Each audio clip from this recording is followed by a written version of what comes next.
Anyway, I noticed, and I really couldn't stand the politics of major college sports.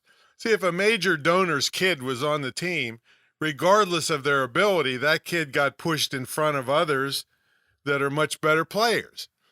And I also saw the needles being shot just before the game time into shaky knees that should have been rested for maybe another 8 weeks or so, or till the next year.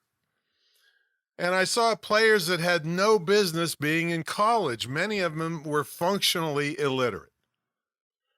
But anyway, I made college football days the best experience I could, but I had to put up with the arrogant coaches. All right. I think many of them would have been better politicians. They were basically full of it, but you had to listen to them. All right. But by the time I graduated, I was making more on my apartments and hotel than all but the head coach, all the coaches. and that was my Independence Day. I didn't have to listen to them anymore. Now that doesn't mean I turned into some smart aleck backtalker.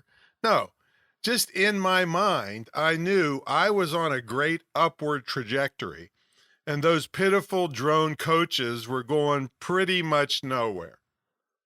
Now, when you're truly independent, you don't have to be arrogant. You don't have to try to show your power. You're powerful in your own right. You'll notice that some of the most powerful people are the nicest to the waiters and waitresses of the world, and the cab drivers and landscapers and anybody else who's in a service job. So today I'm challenging you to declare your independence. Now, declaring independence doesn't mean you are automatically fully independent. Many of you are working jobs and you want to get out of it, but you're not there yet, so you have to work it. And some of you are working your own business from home, but want to get more independent and get more income so you can do the things you love. And like I said, you're not automatically independent just because you declare it. And you can ask anybody who knows anything about the Revolutionary War. See, even though, and just down the street from me was the Battle of Yorktown, and that was thought to be the effective triumph of the American forces in their quest for independence. But guess what? They had to keep fighting.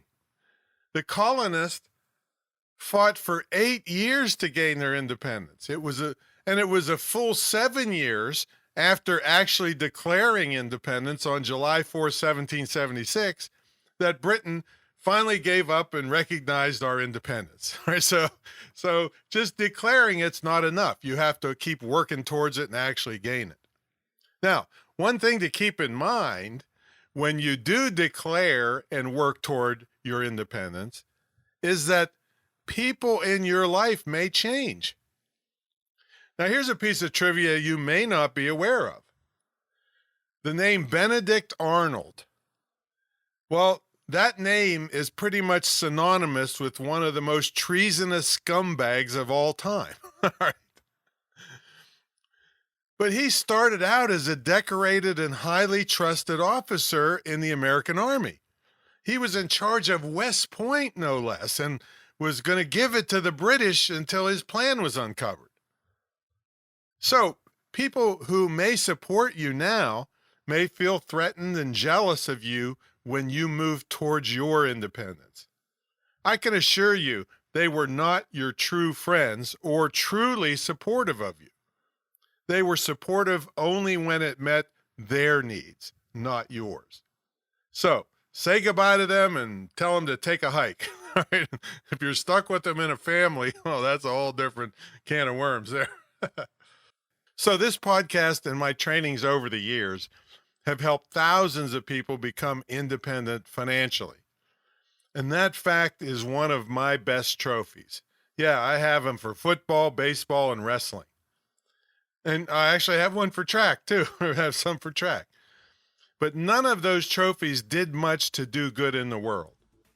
Making people independent did do some good in the world, and that's what I'm proud of. So work towards your independence, and happy 4th of July.